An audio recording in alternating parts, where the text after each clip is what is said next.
राजस्थान, छत्तीसगढ़, पंजाब, झारखंड और हिमाचल प्रदेश जैसे राज्यों ने ओपीएस को फिर से लागू किया है। ऐसे में ये सवाल रह कर उठता है कि क्या केंद्र सरकार इसे फिर देश भर में लागू करेगी। सरकारी कर्मचारियों का एक बड़ा वर्ग चाहता है कि ओल्ड पेंशन स्कीम यानी कि ओपीएस बहाल हो। सरकार से पूछा गया कि क्या सरकार एनपीएस या यूनिफाइड पेंशन स्कीम यानी कि यूपीएस की जगह ओल्ड पेंशन स्कीम को लागू करने का इरादा रखती है। सरकारी कर्मचारियों का एक बड़ा वर्ग चाहता है कि ओल्ड पेंशन स्कीम यानी कि ओपीएस बहाल हो। इसके लिए वे केंद्र और राज्य सरकार पर दबाव भी बना रहे हैं।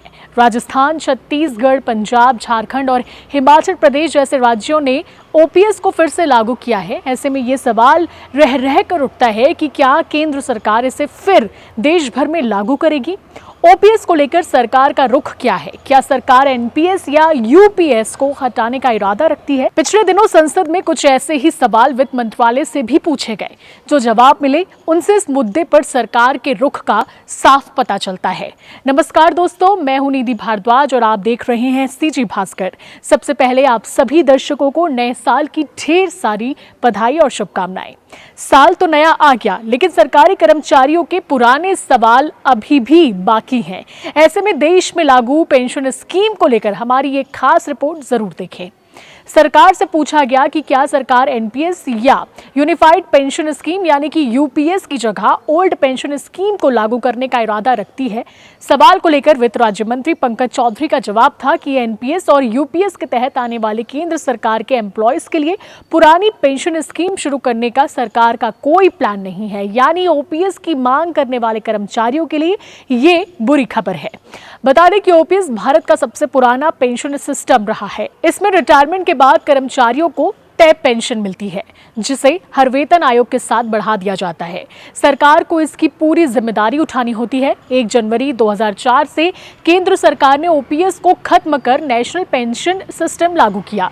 एनपीएस एक डिफाइंड कंट्रीब्यूशन स्कीम है जिसमें कर्मचारी और सरकार दोनों योगदान करते हैं और रिटायरमेंट के समय मिलने वाली रकम शेयर बाजार के रिटर्न पर भी डिपेंड करती है। इसके बाद केंद्र सरकार ने यूपीएस पेश किया, जिसे 1 अप्रैल 2025 से लागू किया गया। यूपीएस में ओपीएस और एनपीएस दोनों की कुछ खूबियों को जोड़ा गया है। यूपीएस में केंद्र सरकार के हर कर्मचारियों को रिटायरमेंट के बाद उसके आखिरी के 12 माह के वेतन और महंगाई भत्ते के टोटल का आधा यानी कि 50% पेंशन के तौर पर अनिवार्य रूप से दिया जाएगा। इसके अलावा निश्चित पेंशन के अतिरिक्त निश्चित फैमिली पेंशन, मुद्रास्फीति इंडिकेशन, महंगाई राहत और रिटायरमेंट पर ग्रेजुएटी के अलावा एक मुश्त भुगतान भी यूपीएस की खासियत में शामिल है। इसमें कम से कम 10 साल की सर्विस पर 10,000 रुपए महीने की गारंटीड पेंशन का प्रावधान भी है। एनपीएस में शामिल कर्मचारियों को यूपीएस में आने और फिर वापस एनपीएस में लौटने का विकल्प भी दिया गया था, जिसकी आखिरी तारीख 30 नवंबर 2025 थी। एक और सवाल पूछा गया कि क्या ओपीएस को फिर से लागू करने वाले राज्यों को एनपीएस फंड वापस मिलेगा।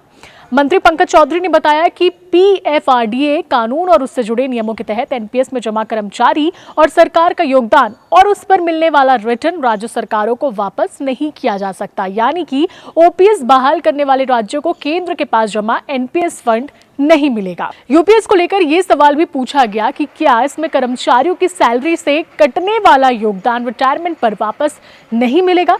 सरकार ने माना कि यूपीएस शुरू होने के बाद सैलरी से कटे योगदान को सीधे लौटाने का प्रावधान नहीं है। हालांकि नियमों के मुताबिक यूपीएस में शामिल कर्मचारी या उनके जीवन साथी को रिटायरमेंट के समय कुल कॉप्स का 60% तक निकालने का विकल्प मिलेगा, लेकिन ऐसा करने पर उन्हें मिलने वाली मंथली पेंशन में कटौती होगी। मंत्री ने यह भी बताया कि 30 नवंबर 2025 तक कुल 1,22,123 केंद्रीय कर्मचारियों ने यूपीएस को चुना है।